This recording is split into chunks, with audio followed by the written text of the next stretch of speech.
అసలు నవ్వు కూడా ఎప్పుడు కూడా కడతాం లేదు. అసలు ఎంత బ్రహ్మాండమైన నిర్ణయం తీసుకున్నాడు ఆయన. చదువుతో పాటు, ఉద్యమంతో పాటు, కార్మికులతో పాటు తను ఎర్రజెండాను ఎరపెక్కించి ప్రజల హక్కుల కోసం, కార్మిక హక్కుల కోసం తన గొంతును, తన మాటను, తన ఆచరణను వినిపించిన వాడు అంతిమంగా ఏ దేశం కోసమైతే, ఏ ప్రజల కోసమైతే, ఏ హక్కుల కోసమైతే పోరాటం చేసిందో చివరికి నా శరీరం కూడా ఆ ప్రజలకు ఉపయోగపడాలని కుటుంబ సభ్యులను ఒప్పించి మెప్పించి ఒక గొప్ప నిర్ణయం తీసుకున్న కమ్రేడ్ ఉల్లిమొగి గారికి సిపిఎం పార్టీ ప్రత్యేకంగా అభినందించింది. వాస్తవంగా ఆయన ఎప్పుడైనా నిర్ణయం తీసుకున్నా ఒక మంచి నిర్ణయం, ఒక బ్రహ్మాండమైన నిర్ణయం తీసుకుంటాడు. అంతేకాదు చాలా మొండివాడు, చాలా గట్టివాడు. అంటే రాజకీయంగా ఉన్నవాడు, ఎర్రజెండలో పనిచేసిన సామర్థ్యం కలిగిన వాడు, ఎటువంటి వాటికి అదిరింపులకు బెదిరింపులకు భయపడకుండా ఒక్కడు ఒంటరిగా నిలబడి ఎర్రజెండాను ముందుకు తీసుకుపోయిన, కార్మికోద్యమాన్ని ముందుకు తీసుకుపోయిన ఒక మంచి వ్యక్తి, మౌనతమైన వ్యక్తి కామ్రేడ్ మొగిలి. అట్లాంటి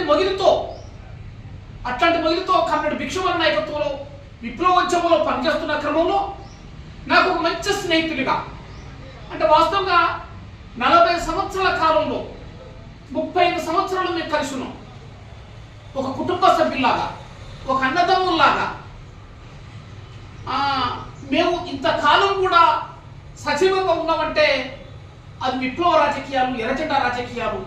మా మధ్య ఎటువంటి స్వార్థాలు, నిస్వార్థంతో ఉన్నాం కాబట్టి ఇంకెటువంటి అరమరికలు లేకుండా కార్మిక వర్గం కోసం పనిచేసే ఆలోచన ఉంది కాబట్టి మేము ఇంతకాలం కొనసాగుతున్నాం అనేది నేను గాఢంగా నమ్ముతున్నాను. అంతేకాదు సదాశివ ఫౌండేషన్ ఒక గోదావరిలో ప్రారంభించి వాసన చెప్పినట్టుగా ఇలా జాతీయ స్థాయిలో అది ఒక పేరు ప్రఖ్యాతి తీసుకొచ్చుకోవడానికి ప్రయత్నం చేస్తుంది. అది గిన్నెస్ బుక్ స్థాయికి తీసుకుపోవడానికి ప్రయత్నం చేస్తుంది. వాస్తవంగా ఈ దేశంలో, ప్రపంచంలో, ముఖ్యంగా భారతదేశంలో అనేక మతాలు, కులాలతో కూడుకున్నది, అనేక సాంప్రదాయాలు తెగతో ఉన్న దేశం ఇది. ఒక్కొక్క ప్రాంతంలో ఒక్కొక్క రకమైన పెళ్లిలు కానీ, చావులు కానీ తమ హిందూ పద్ధతిలో పనిచేస్తుంటాయి. గోదావరిలోనే అన్ని కులాల వాళ్ళు ఒకే రకంగా చేయరు, చావులను కానీ, పెళ్లిలను కానీ. పైగా సాంప్రదాయాలకు పుట్టిన ఇల్లు భారతదేశం, మూఢనమ్మకాలకు పుట్టిన ఇల్లు భారతదేశం. ఒక్కొక్క కులవారు ఒక్కొక్క మూఢనమ్మకాలతో, ఒక్కొక్క సాంప్రదాయంతో చావులైనా, పెళ్లిలైనా అది కార్యక్రమం చేసుకుంటున్న ఈ స్థితిలో అసలు శరీరం ఇస్తే అంగాంగం కోసేస్తారు, మొత్తం ఎక్కడికెక్కడికి తీసేస్తే అమ్మో అట్టనా అనే ఒక భయాన్ని ఎదుర్కొంటున్న పరిస్థితి. కానీ ఆ భయం, ఆ శవాన్ని, ఆ బాడీని కర్రలో కాల్చేస్తాం, ఆ బాడీని మట్టిలో పెట్టేస్తున్నాము, తర్వాత పురుగులు బట్టి అది దేనికి పనికి రాకుండా అయిపోద్ది. మనకన్నా ముందటిని కాల్సి ఖననం చేస్తుంటే తలకాయ పటల్లు అని మోగుతుంటది, కానీ దానికి భయపడే పరిస్థితి ఉండదు. కానీ ఇట్లా ఇస్తే మాత్రం అది కోసేస్తారట, తీసేస్తారట అని ఒక భయానిక వాతావరణం ఉన్న స్థితి ఉంది. ఈ స్థితిని అవగాహన చేయించి, అయ్యా నువ్వు చనిపోతే నీ గుడ్డ వరకివచ్చు, నీ కళ్ళు వరకివచ్చు, నీ కిడ్నీ వరకు ఇవ్వచ్చు, రకరకాల అవయాలను నువ్వు 24 గంటలు అందిస్తే మళ్ళా పునర్జీవం అందించవచ్చు. తల్లి జన్మనిస్తే నువ్వు ఆ మరో వ్యక్తికి పునర్జన్మనిచ్చే ఒక మంచి సామర్థ్యం గొప్ప వ్యక్తి అవుతావని ఇవాళ ఈ ఫౌండేషన్ ద్వారా అవగాహన చేర్చడం చాలా సందర్భాలు చూస్తున్నాను. నేను ఒక 5 సెంటర్లు పోయినప్పుడు వీళ్ళు కన్ను తీసుకునే పరిస్థితి ఉంది, వీళ్ళు సర్టిఫికెట్ ఇస్తున్న పరిస్థితి ఉంది. అసలు 2008లో ప్రారంభించబడ్డది, 2024లో చక్కనే దాన్ని పోటీ పడుతున్న పరిస్థితి ఉంది. వాళ్ళు తప్పనిసరి నిజంగానే ఈ సమాజం కోసం ఇవ్వాలి, పునర్జన్మం కోసం ఇవ్వాలి. మనం ఈ సమాజాన్ని మరింత చదువుకోవడానికి, డాక్టర్లకు ఉపయోగపడడానికి ఇవ్వాలి.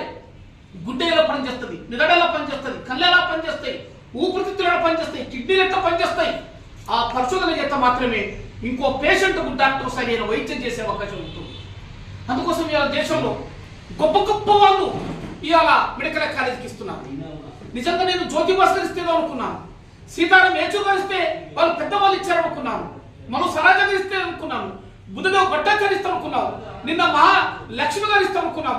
లేకపోతే పెద్ద పెద్ద ఉన్నతమైన ప్రధానమంత్రులు, మంత్రులు కూడా కొంతమంది కరణానికి అవకాశం ఇస్తే, కొంతమంది జ్ఞానానికి పునర్జన్మకు అవకాశం ఇచ్చిన పరిస్థితులు రెండు కనపడుతున్నాయి. ఇవాళ భారతదేశంలో కూడా మనం చూస్తే లెఫ్ట్ ఐడియాలజీ కలిగిన వాళ్ళు, కమ్యూనిస్టు పార్టీ వాళ్ళు, ఎర్రజెండా పార్టీ వాళ్ళు తన దేహాలు కూడా ఈ సమాజానికి ఉపయోగపడాలని చేస్తున్న వాళ్ళు, అదే పాలక వర్గాలు పాలిస్తున్న వాళ్ళు ఈ దేశంలో ప్రధానమంత్రులు రాష్ట్రపతుల వాళ్ళు కర్ణానికి అవకాశం ఇస్తున్నారు, సాంప్రదాయాలకు అవకాశం ఇస్తున్నారు, మూఢనమ్మకాలకు మరింత దోహదపడే విధంగా పనిచేస్తున్న పరిస్థితి ఉంది. అటువంటి గొప్ప నాయకుల పంచన అంచున నేను కూడా నా దేహాన్ని నేను సమాజ పురోగతికి ఇస్తా, నేను పునర్జన్మ కోసం ఇస్తా అని ఏదైతే నిర్ణయం తీసుకున్నాడో కామ్రేడ్ ఉల్లిమొగిలి యొక్క కుటుంబ సభ్యులకు సిపిఎం పార్టీ పెద్దపల్లి జిల్లా తరఫు నుంచి ప్రత్యేకంగా అభినందన తెలియజేస్తూ దీన్ని మరింత విస్తృతమైన ప్రచారం చేసి ఈ సమాజానికి ఉపయోగపడేది, వైద్య పరీక్షలు ఉపయోగపడేది, పునర్జన్మకు అవకాశం ఇచ్చే విధంగా సదాశివ ఫౌండేషన్ వాళ్ళు మరింత కృషి చేసి దాన్ని ముందు తీసుకుపోవాలని కోరుతూ ఈ అవకాశం ఇచ్చిన మీ అందరికీ ముఖ్యంగా కామ్రేడ్ మొగిలికి నేను ప్రత్యేకంగా అభినందన